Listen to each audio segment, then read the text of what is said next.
আসসালামু আলাইকুম। আপনাদের সবাইকে আজকে একটা নতুন জিনিসের সাথে পরিচয় করাই দেব। আপনারা অনেকে মনে করেন যে Facebook পেজ হয়তো আমরা ক্রিয়েট করলেই হয়ে যায়।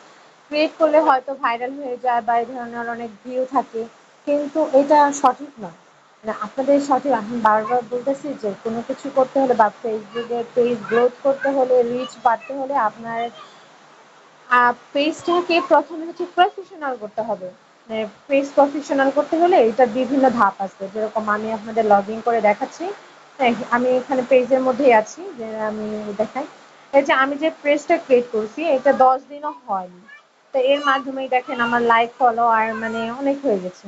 যে 10 দিনের ভিতরে লাইক ফলোয়ার এত অনেকই এই যে আপনাদের রিচ দেখায় আমার পেজের রিচটা দেখাচ্ছে এই যে দেখেন মানে খুব দ্রুতই হয়ে যাচ্ছে এর জন্য আবার হচ্ছে দেখেন একটা প্রফেশনাল কভার পিক থাকলে এই যে প্রফেশনাল কভার পিক থাকলে মনে করেন যে একটা মানে আকর্ষণ থাকে একটা আকর্ষণ এটা দিলে মানে সেট আপটা প্রফেশনাল ভাবে করতে গেলে মানে তাড়াতাড়ি সবকিছুর সাথে হয় এর জন্য যদি আপনাদের কোনো কিছু প্রফেশনাল করতে চান বা আপনাদের কাস্টমাইজের মাধ্যমে যদি আমার কভার পিক তৈরি করতে চান তাহলে আপনি আমাকে ইনবক্স করবেন আমি আপনাদের কাজ করতে যথেষ্ট চেষ্টা করতে পারবো।